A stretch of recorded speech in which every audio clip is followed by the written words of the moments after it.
ನಮಸ್ಕಾರ ಕರ್ನಾಟಕ, ಎಲ್ಲರೂ ಹೇಗಿದ್ದೀರಿ? ಇವತ್ತು ದೇವಸ್ಥಾನಕ್ಕೆ ಹೋಗಿದ್ದೆ. ಭಾಳ ದಿನ ಆಗೋಗಿತ್ತು, ಆಲ್ಮೋಸ್ಟ್ ಒಂದು ವರ್ಷನೇ ಆಗೋಗಿತ್ತು ಅಂತ ಕಾಣುತ್ತೆ. ಟೈಮೇ ಸಿಕ್ಕಿರಲಿಲ್ಲ. ಹೆಂಗೋ ಹಂಗೆ ಬಿಡುವು ಮಾಡಿಕೊಂಡು ಇವತ್ತು ಹೋಗಿ ಚಾಮುಂಡೇಶ್ವರಿ ದರ್ಶನ ಮಾಡ್ಕೊಂಬಂದೆ. ಹಾಗೆ ಬರ್ತಾ ದಾರಿನಲ್ಲಿ ಒಬ್ಬರನ್ನ ಭೇಟಿಯಾದೆ ನಾನು.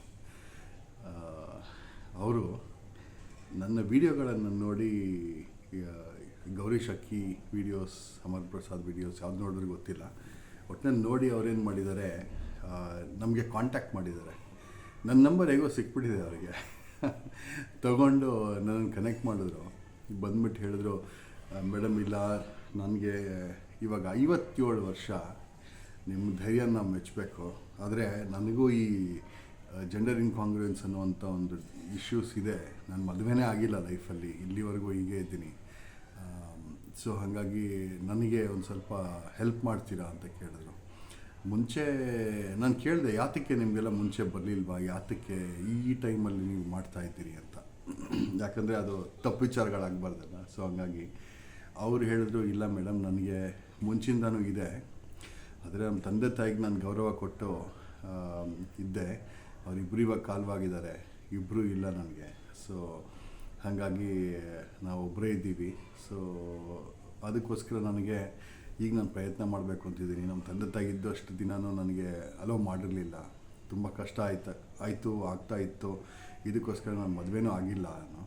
ಸೊ ಹಾಗಾಗಿ ನಿಮ್ಮ ಹತ್ರ ಹೇಳ್ಕೊಳ್ಳೋಣ ಅಂತ ಅಂದ್ಕೊಂಡೆ. ಮುಂಚೆ ನಾನು ಟ್ರೈ ಮಾಡಿದೆ, ಯಾವುದನ್ನ ಬೇರೆ ಥರ ರೂಟ್ ಇದೆಯಾ, ಬೇರೆ ಥರ ಏನೇನೋ ಪಾಸಿಬಿಲಿಟೀಸ್ ಇದೆಯಾ ಅಂತ. ಮೆಡಿಕಲ್ ಶಾಪ್ಗೆ ಹೋದ್ರಂತೆ ಅವರು ಇವರು ರಸ್ತೆಯಲ್ಲಿ ಇರ್ತಾರಲ್ಲ, ನಮ್ಮ ಹಿಜ್ರಾ ಕಮ್ಯುನಿಟಿ, ಅವ್ರನ್ನ ಕೇಳಿದ್ದಾರೆ. ಅವರು ಯಾವುದೋ ಒಂದು ಮಾತ್ರೆ ತೊಗೊಳ್ಳಿ ಅಂತ ಹೇಳಿ ಪಾಪ ಅವ್ರಿಗೆ ಕೊಟ್ಬಿಟ್ಟಿದ್ದಾರೆ. ಸೊ ಇವರು ಒಂದು 3 ತಿಂಗಳು ತೊಗೊಂಡು ನಿಲ್ಲಿಸಿದ್ರು. ಸದ್ಯ ಅದನ್ನು ಕಂಟಿನ್ಯೂ ಮಾಡಲಿಲ್ಲ. ಕಂಟಿನ್ಯೂ ಮಾಡಿದರೆ ಬಹುಶಃ ಹೆಲ್ತ್ ತುಂಬ ಅಫೆಕ್ಟ್ ಆಗೋಗಿತ್ತು ಅಂತ ಕಾಣುತ್ತೆ. ಯಾಕಂದರೆ ಇದು ಒಂದೊಂದು ಏಜ್ ಫ್ಯಾಕ್ಟ್ರ್ ಅಂತ ಇರುತ್ತೆ. ಆಮೇಲೆ ಈ ಟ್ರಾನ್ಸಿಷನ್ ಅಂತ ಏನು ಕರಿತೀವಿ, ಈ ಟ್ರಾನ್ಸಿಷನ್ ಏನಾಗುತ್ತೆ, ಒಬ್ಬೊಬ್ರದ್ದು ಒಂದೊಂದು ಥರ ಇರುತ್ತೆ. ಇವಾಗ ಒಬ್ಬೊಬ್ರಿಗೂ ಒಂದೊಂದು ಮೆಡಿಕೇಷನ್, ಒಂದೊಂದು ಡೋಸೇಜ್ ಅಂತ ಇರುತ್ತೆ. ಸೊ ನಾವು ಅರ್ಜೆಂಟಾಗಿ ಅದನ್ನು ತೊಗೊಳಕ್ಕಾಗೋದಿಲ್ಲ. ಈ ಥರ ಇಂಪಲ್ಸಿವ್ ಆಗಿ ಯಾವುದೋ ಒಂದು ಮೆಡಿಕಲ್ ಶಾಪಲ್ಲಿ ಡೋಲೋ 650 ತೊಗೋತೀವಲ್ಲ, ಪೆಪ್ಪರ್ಮಿಂಟ್ ಆಫ್ ಇಂಡಿಯಾ ಅಂತ ಕರಿತೀವಿ ನಾವು ಅದನ್ನು. ಸೊ ಪೆಪ್ಪರ್ಮಿಂಟ್ ಆಫ್ ಇಂಡಿಯಾ ತಿಂದರೆ ನಮಗೆ ತುಂಬ ಡೇಂಜರಸ್. ಅದು ಆರ್ಗನ್ಸ್ ಮೇಲೆ ಎಫೆಕ್ಟ್ ಆಗಿಬಿಡುತ್ತೆ, ಕ್ಯಾನ್ಸರ್ ಬರುತ್ತೆ. ತುಂಬ ಹುಷಾರಾಗಿರಬೇಕು ಜನ. ಇಂಥ ಮಾತ್ರೆಗಳು ಯಾರನ್ನು ತಿಂತಾಯಿದೆ ದಯವಿಟ್ಟು ತಿನ್ನಬೇಡಿ ಅಂತ ಹೇಳಿ ಅವ್ರಿಗೆ ಅದೊಂದು ಸಿನ್ಸಿಯರ್ ರಿಕ್ವೆಸ್ಟ್. ಯಾಕಂದರೆ ಎಷ್ಟೋ ಜನ ಹೊರಗೆ ಬರಲ್ಲ, ಅಯ್ಯೋ ಹೇಳಿಬಿಟ್ರೆ ಏನಾಗುತ್ತೋ ಅದೇನಾಗುತ್ತೋ ಇದಾಗುತ್ತೋ, ಏನೂ ಆಗಲ್ಲ, ದಯವಿಟ್ಟು ಸೈಕ್ಯಾಟ್ರಿಸ್ಟ್ ಹತ್ರ ಹೋಗಬೇಕು. ಫಸ್ಟು ನಾನು ಅದನ್ನೇ ಮಾಡಿದ್ದಿತ್ತು. ಅವ್ರು ಬಂದು ನನ್ನ ಹತ್ರ ಮಾತಾಡಿದ ತಕ್ಷಣ ಅವರಿಗೆ ದಯವಿಟ್ಟು ರಾಮಯ್ಯ ಹಾಸ್ಪಿಟ್ಲಿಗೆ ಹೋಗಿ, ಬೆಂಗಳೂರಲ್ಲಿದೆಯಲ್ಲ ರಾಮಯ್ಯ ಹಾಸ್ಪಿಟ್ಲು, ಅಲ್ಲಿ ಹೋಗಿ, ಅಲ್ಲಿ ಡಾಕ್ಟರ್ ವಿರೂಪಾಕ್ಷ ಅಂತ ಹೇಳ್ತಾರೆ ಅಂತ. ಅವರು ಹೋದಾಗ ಅವರು ಕೇಳಿದ್ದಾರೆ, ನೀವು ಡಾಕ್ಟರ್ ಅನಿತಾ ಅವ್ರ ಹತ್ರ ಮೀಟ್ ಮಾಡಿದಾಗ ಅವ್ರಿಗೆ ರಿಕ್ವೆಸ್ಟ್ ಮಾಡ್ತೀರಾ, ಒಂದು ಲೆಟ್ರ್ ಕೊಡಿ ಅಂತಂದ್ಬಿಟ್ಟು ಅಂತ. ನಾನು ಲೆಟ್ರ್ ಕೊಟ್ಟೆ ಅವ್ರಿಗೆ. ಲೆಟ್ರ್ ಏನಂತ ಕೊಟ್ಟೆ ಅಂದರೆ, ಈ ಥರ ಅವರು ಹೊರಗಿಂದ ಕನ್ಸಲ್ಟ್ ಮಾಡಿದ್ದಾರೆ, ಈ ಥರ ಮೆಡಿಕೇಷನ್ಸು ತೊಗೊಂಡಿದ್ದಾರೆ ಅಂತ. ದಯವಿಟ್ಟು ಒಂದು ಎಕ್ಸಾಮಿನೇಷನ್ ಮಾಡಿ, ಡೀಟೇಲಾಗಿ ಅನಾಲಿಸಿಸ್ ಮಾಡಿ, ಸೈಕೋ ಅನಾಲಿಸಿಸ್ ಮಾಡಿಬಿಟ್ಟು ನಿಮಗೆ ಸರಿ ಅಂತ ಅನಿಸಿದ್ರೆ ಮಾತ್ರ ನೀವು ಫರ್ದರ್ನ ಪ್ರೊಸೀಡ್ ಮಾಡ್ಬೋದು ಅಂತ. ಆದರೆ ನನ್ನ ಸ್ನೇಹಿತರು ಬಂದವರು 57 ವರ್ಷ ಪಾಪ ಅವರಿಗೆ. ಸೊ ಅವರು ಎಲ್ಲೂ ಹೇಳ್ಕೊಳಕ್ಕಾಗ್ದಿರ ಮನಸ್ಸಿನಲ್ಲಿ ಇಟ್ಕೊಂಡು ತುಂಬ ಕಷ್ಟಪಟ್ಟುಬಿಟ್ಟಿದ್ದಾರೆ ಪಾಪ ಅವರು. ಇಷ್ಟು ವರ್ಷನೂ ಬಂದರು, ಹೇಳಿದ್ರು. ಆಮೇಲೆ ನಾನು ವಿರೂಪಾಕ್ಷ ಅವರಿಗೆ ಹೇಳಿದೆ, ಈ ಥರ ಇದೆ ಅಂತ. ಅವ್ರು ಭೇಟಿಯಾಗಿದ್ದಾರೆ. ಅವ್ರದ್ದು ಏನಿದೆ ಸೈಕೋಥೆರಪಿ ಮಾಡಿ ಅದಾಗಿದ್ದ ಮೇಲೆ ಅವರಿಗೆ ರೆಕಮೆಂಡೇಷನ್ ಲೆಟರ್ ಸಿಕ್ಬಿಡ್ತು. ಅಂದರೆ ಅವರಿಗೆ ನಿಜವಾಗ್ಲೂ ಜೆಂಡರ್ ಇನ್ಕಾಂಗ್ರುಯೆನ್ಸ್ ಇಶ್ಯೂಸ್ ಇತ್ತು. ಸೊ ಹಾಗಾಗಿ ಡಾಕ್ಟರ್ ವಿರೂಪಾಕ್ಷ ಅವ್ರಿಗೆ ಕೊಟ್ಟಿದ್ದಾರೆ. ಆಮೇಲೆ ಅವರು ನೆಕ್ಸ್ಟು ಪ್ರೊಸೀಜರ್, ಎಂಡೋಕ್ರೈನ್ ಅಂತ ಏನು ಕರೀತಾರೆ ಪ್ರೊಸೀಜರ್ಸಲ್ಲಿ, ಅಲ್ಲಿಗೆ ಹೋಗಿ ಅವರು ಎಕ್ಸಾಮಿನೇಷನ್ ಮಾಡಿಸಿದಾಗ ಡಾಕ್ಟ್ರ್ ಹೇಳಿದ್ರು, ಇಲ್ಲ ನಿಮಗೆ ಒಂದು ಇಂಜೆಕ್ಷನ್ ಮಾತ್ರ ಕೊಡ್ತೀನಿ, ಮಿಕ್ಕಿದ್ದೆಲ್ಲ ಪ್ಯಾಚಸ್ ತೊಗೋಬೇಕು, ಮಾತ್ರೆ ತೊಗೋಬೇಡಿ ಅಂತ. ಸೊ ಅವರು she was so thankful immediately. ಆಮೇಲೆ ನನಗೆ ಬಂದು ಹೇಳಿದ್ರು, ಈ ಥರ ಇದೆ, ಇಂಥ ಒಂದು ಸಜೆಷನ್ ಕೊಟ್ಟಿದ್ದಾರೆ. ನಾನೆಲ್ಲ ಎಕ್ಸಾಮಿನೇಷನ್ ಮಾಡಿಸಿದೆ. ಯಾಕಂದರೆ 50 ವರ್ಷದ ಮೇಲ್ಗಡೆಗೆ ಹಾರ್ಟಿಂದು, ಆಮೇಲೆ ಈ ಲಿವರ್ ಫಂಕ್ಷನ್ಸು ಎಲ್ಲ ಕಡಿಮೆ ಆಗ್ತಾ ಹೋಗ್ತಾ ಇರುತ್ತೆ. ಸೊ ನಾವು ಮುಂಚಿನ ಥರನೇ ಇದೆ ಅಂತ ನಾವೇನು ಹೇಳ್ಕೊಳಕ್ಕಾಗೋದಿಲ್ಲ. ಸೊ ಇವೆಲ್ಲನೂ ನೋಡ್ಕೋಬೇಕಾಗತ್ತೆ. ಸೊ ನಿಮ್ಗೆ ಯಾರನ್ನ ಸಿಕ್ಕಿದ್ರೆ ದಯವಿಟ್ಟು ಒಂದು ಪ್ರೊಸೀಜರ್ನ ಫಾಲೋ ಮಾಡೋಕ್ಕೆ ಹೇಳಿ ಅವ್ರಿಗೆ. ನಿಮ್ಗೆ ಯಾರನ್ನ ಕಂಡು ಬಂದಲ್ಲಿ, ಯಾಕಂದರೆ ಇದು ಯಾರನ್ನೂ ನಾನು ಎನ್ಕರೇಜ್ ಮಾಡಲ್ಲ, ನಾನು ಯಾವುದೂ ಸಪೋರ್ಟ್ರು ಅಲ್ಲ ಇದಕ್ಕೆ. ಬಟ್ ಇದು ಏನನ್ನ ಎನ್ಕರೇಜ್ಮೆಂಟ್ ಬೇಕು ಅಂತಂದರೆ ಈ ವಿಚಾರದಲ್ಲಿ ದಯವಿಟ್ಟು ಇದನ್ನು WPATH ಗೈಡ್ಲೈನ್ಸ್ ಅಂತ ಇದೆ, WPATH WPATH ಗೈಡ್ಲೈನ್ಸ್ ಅಂತ, ಅಮೇರಿಕಾದು.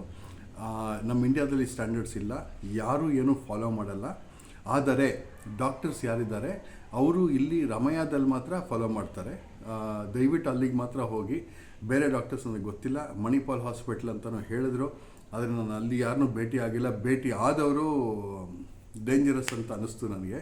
ಸೊ ಹಾಗಾಗಿ ನಾನು ಅದನ್ನು ರೆಕಮೆಂಡ್ ಮಾಡಲ್ಲ. ನೀವು ಮಾಡೋ ಹಾಗಿದ್ದರೆ ದಯವಿಟ್ಟು ಅಲ್ಲಿಗೆ ಹೋಗಿ ಕನೆಕ್ಟ್ ಮಾಡ್ಕೊಳ್ಳಿ, ಅರ್ಥ ಮಾಡ್ಕೊಳ್ಳಿ, ಡಾಕ್ಟರ್ಸ್ನ ಮೀಟ್ ಮಾಡಿ ಅವ್ರು ಯಾವ ಗೈಡ್ಲೈನ್ಸ್ ಮಾಡ್ತಿದ್ದಾರೆ ಅಂತ. ನಿಮಗೆ ಆ ಡಾಕ್ಟರ್ ಮೇಲೆ ನಂಬಿಕೆ ಇದ್ದರೆ ಮುಂದುವರಿಸ್ಬೋದು ನಿಮ್ಮ ಕಾಂಟ್ಯಾಕ್ಟಿಗೆ ಅಂತ ನಾನು ಹೇಳ್ತೀನಿ. ಆಮೇಲೆ ಇನ್ನೊಂದು ವಿಚಾರ ಅದೇ, ಈಗ ಅವರು ಬಂದು ನನಗೆ ಅಮ್ಮ ನೀವೇ ನನಗೆ ಅಮ್ಮ ನೀವು ಹೆಸರಿಡಿ ಅಂತಂದರು. ನಮಗೆಲ್ಲ ಅದೆಲ್ಲ ಆಗೋದಿಲ್ಲ. ನಾನೇನೋ ಒಂಚೂರು ನನಗೆ ಗೊತ್ತಿದ್ದನ್ನು ಹೇಳಿದೆ, ಆ ಡಾಕ್ಟರ್ ಹೆಸರು ಕೊಟ್ಟೆ, ನಾನು ಲೆಟ್ರ್ ಕೊಟ್ಟಿದ್ದೀನಿ ಅಷ್ಟೇ, ನನಗೆ ಇದಕ್ಕೇನು ಸಂಬಂಧ ಇಲ್ಲ ಅಂತೇಳಿ ಅವ್ರಿಗೆ ಒಂದು ರಿಕ್ವೆಸ್ಟ್ ಮಾಡೋದು. ಆದರೆ ಅವ್ರು ಯಾವುದೋ ಒಂದು 4-5 ಹೆಸರು ಸೆಲೆಕ್ಟ್ ಮಾಡಿದ್ರು, ಅದರಲ್ಲಿ ನೀವೊಂದು ಹೆಸರು ತೊಗೊಳ್ಳಿ ಅಂತಂದರು. ಸೊ ನಾನೊಂದು ಹೆಸರು ಅವ್ರಿಗೆ ಸಜೆಷನ್ ಮಾಡಿ ಅವ್ರಿಗೆ ಕೊಟ್ಟೆ. ಪಾಪ she is very very happy. ಅದು ಇಷ್ಟು ವರ್ಷದಾಗಿದ ಮೇಲೆ ಆ ಇಂಜೆಕ್ಷನ್ನು, ಆ ಡೋಸೇಜ್ ಎಲ್ಲ ತೊಗೊಂಡ ತಕ್ಷಣ ಸಡನ್ನಾಗಿ ಎಲ್ಲ ಕಾಮ್ ಡೌನ್ ಆಗಿ she is A wonderful mind set. ಪಾಪ ಅದು ಈ ಸಫರಿಂಗ್ ತುಂಬ ಕಷ್ಟ ಈ ಥರ ಆಗಿಬಿಟ್ರೆ. ಸೊ ಆಕೆಗೆ ಎಕ್ಸ್ಪ್ರೆಸ್ ಮಾಡೋಕ್ಕಾಗಲಿಲ್ಲ. ಎನಿವೇ ಬಾಡಿ ಚೇಂಜಸ್ ಎಲ್ಲ ಭಾಳ ಇನ್ನೊಂದು 5-6 ತಿಂಗಳು ತೊಗೊಳುತ್ತೆ, ಹೇಳ್ಕೊಳ್ಲಿಕ್ಕಾಗಲ್ಲ. ಸೊ ನನ್ನ ಹತ್ರ ಬಂದಾಗ she presented as a mail again.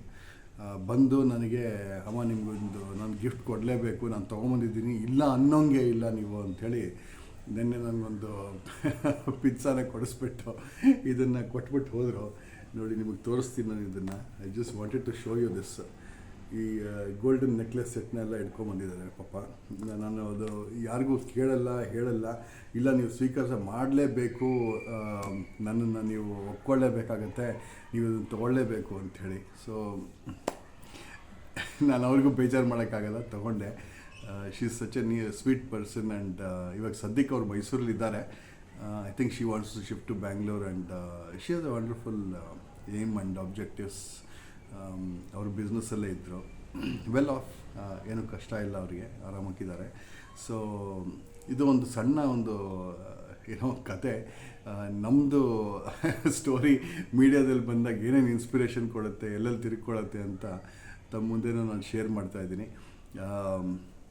So ದಯವಿಟ್ಟು ಎಲ್ರಿಗೂ ನನಗೊಂದು ರಿಕ್ವೆಸ್ಟ್ ಏನಂತಂದರೆ, ಇದು ನಾನು ಎನ್ಕರೇಜ್ ಮಾಡಲ್ಲ, ನಾನು ಉತ್ತೇಜನ ಕೊಡಬೇಕು ಅಂತ ನಾನು ಯಾರ ಹತ್ರನೂ ಬಂದಿಲ್ಲಿ ಕ್ಯಾಮ್ರಾ ಮುಂದೆ ಕೂತಿಲ್ಲ.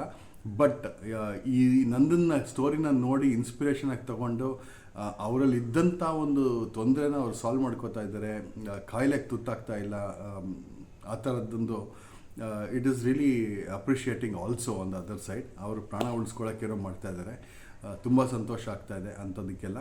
ಬಟ್ ಇದೇ ಥರ ನಾನು ಕಂಡಮ್ ಕೂಡ ಮಾಡ್ತೀನಿ. I don't encourage people. And definitely ಯಾರೇ ಏನೇ ಮಾಡಿಕೊಂಡ್ರೂ ದಯವಿಟ್ಟು ಈ ಪ್ರಾಸ್ಟಿಟ್ಯೂಷನ್ ಆಗಲಿ ಅಥವಾ ಈ ರೋಡ್ ಸೈಡ್ ಕೆಲಸ ಆಗಲಿ ಯಾರೂ ಮಾಡಬಾರ್ದು ಅಂತಕ್ಕಂಥದ್ದು ನಂದು ಒಂದು ಸ್ಟ್ರಾಂಗ್ ಫುಟ್ ಹೋಲ್ಡ್ ಅವತ್ತಿಂದನೂ. ಯಾರು ತಮ್ಮಲ್ಲಿ ಯಾರು ಕಂಡ್ರೆ ದಯವಿಟ್ಟು ರಾಮಯ್ಯ ಹಾಸ್ಪಿಟ್ಲಿಗೆ ಡೈರೆಕ್ಟಾಗಿ ಕಳಿಸಿ. ಅವ್ರಿಗೆ ಡಾಕ್ಟರ್ ವಿರೂಪಾಕ್ಷ ಇಸ್ ದೇರ್, ಅವ್ರು ನೋಡ್ಕೋತಾರೆ. ಅವರು ನೋಡಿಕೊಂಡು ಸರಿಯಾಗಿ ಎಕ್ಸಾಮಿನೇಟ್ ಮಾಡಿ, ಅವರು ಒಳ್ಳೆ ಸೈಕಾಟ್ರಿಸ್ಟ್ ಅವರು. He will give the right suggestion and guidance. ಅವ್ರ ಟೀಮೂ ಇದ್ದಾರೆ, ತುಂಬ ಜನ ಡಾಕ್ಟರ್ಸ್ ಇದ್ದಾರೆ. ನನ್ನಲ್ಲಿ ಅದೊಂದೇ ರಿಕ್ವೆಸ್ಟ್ ಇರೋದು. ಸೊ ಮತ್ತೆ ಮುಂದಿನ ವೀಡಿಯೋದಲ್ಲಿ ಇನ್ನೊಂದು ಸಣ್ಣ ಇನ್ಫಾರ್ಮೇಷನ್ ಮುಖಾಂತರ ತಮ್ಮ ಮುಂದೆ ಬರ್ತೀನಿ. ತುಂಬ ಧನ್ಯವಾದ. Thank you.